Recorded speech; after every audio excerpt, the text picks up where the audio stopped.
What's up, guys? It's Eggie here, and we're back in the garage for one last time in 2023. It's literally like 7 o'clock, and the ball is going to drop in 5 hours. So, figured I'd come out here and do one last video for 2023, squeeze it in right at the end, and get that all done. As you see, we got El Kuko here. Last time, me and Javier were looking at the traction bar, and we were talking about some stuff.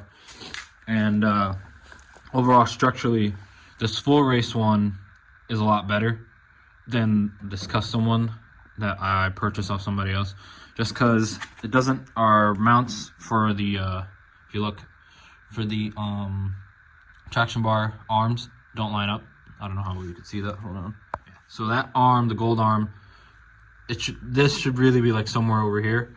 So if you look at this, well, yes, more structurally it's a little better and a little better to bolt up to the car, because this uses like the factory mounting points, but at the same time it has this little extra reinforcement on it. But the problem is that the reinforcement would basically leaves our mounting spot in the same spot as the one we have on here. So then I also remembered I had a K-Tune one for a DA that was given to me. Shout out to David.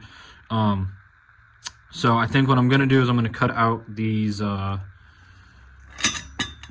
the leftover pieces from the original, because these are all stuck in here, they're all corroded and everything. And I'm going to use this one because this one's meant for K. So if you look, the B one is over here and the K one is further out where the arm is on this one. So this is just going to be easier to use overall and just give us less of a headache. So basically I'm going to drop this one down, not in this video, but I'm going to drop this one down, put the K2 one up, and then I'll probably cut whatever I use to mount everything, and then re-weld it to this one. And then make some custom, like, I want to make like we're talking about making a nicer weight plate. Oh, damn, I forgot I had the ignition on. Make a nicer weight plate as far as using, like, removable weight and, like, adding weight, so we could, remove and add weight. Because with that weight plate, it's just stationary. Originally it was like 60 pounds. I cut a bunch off of it. Who knows how much it is now.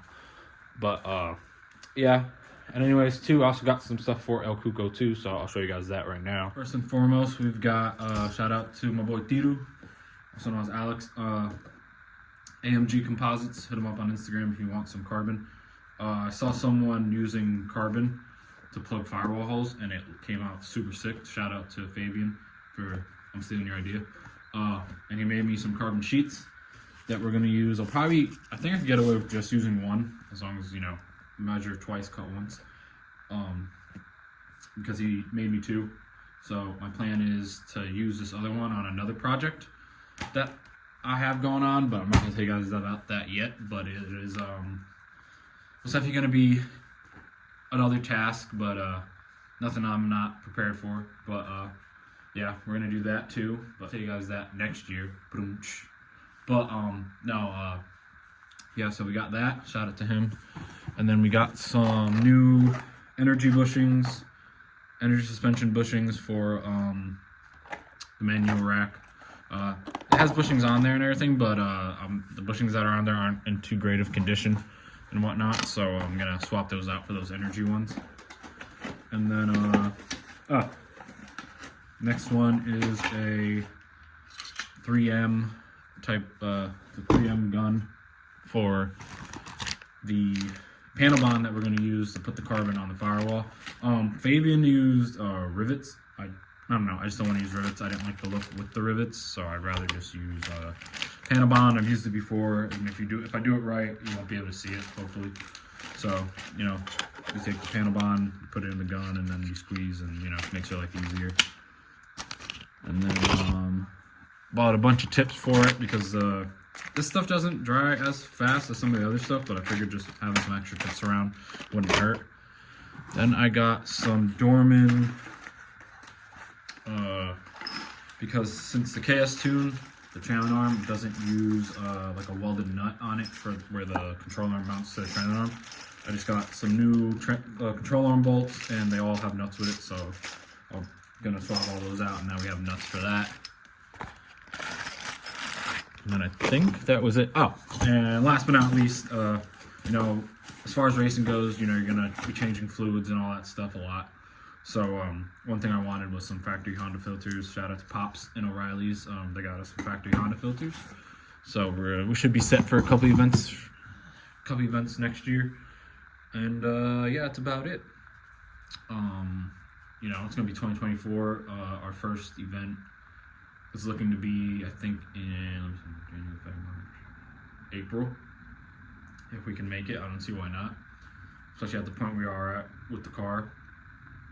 But it's looking to be April, and I feel like there's no reason we shouldn't make it. I say that every time, and then something happens. But I think we should make it. And it's chilly out here. Also, shout out to Xavi for the haircut. Yeah, you didn't have to watch a YouTube video this time.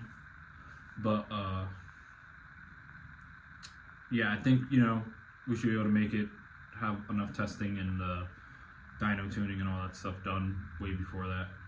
But yeah, the first event will be H-Day in Maryland. At least that's the plan. But of course we're gonna go testing and do some stuff like that. Probably won't post it this video just because I'm waiting for a couple dates to come out. But I'll put it in the next video, like all the dates and all the events that I'm trying to go to next year.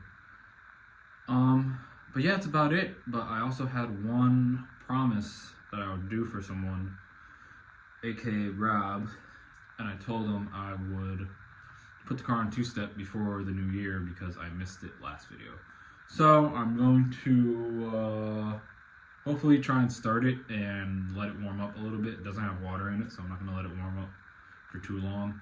I'm going to watch the temp and all that, and we're going to, put it on the two-step real quick, and hopefully nothing goes wrong.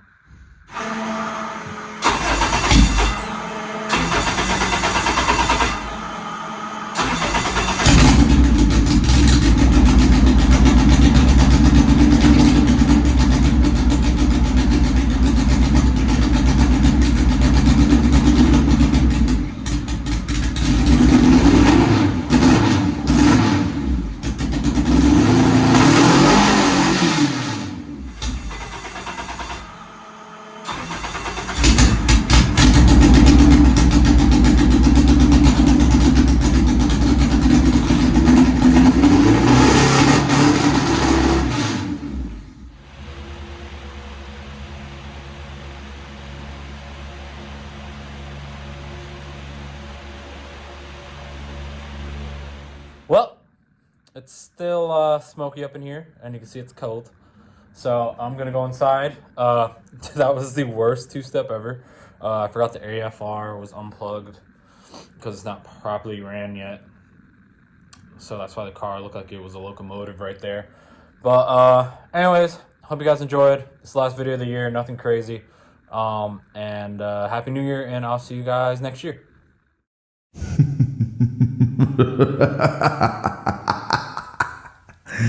Ha ha ha ha!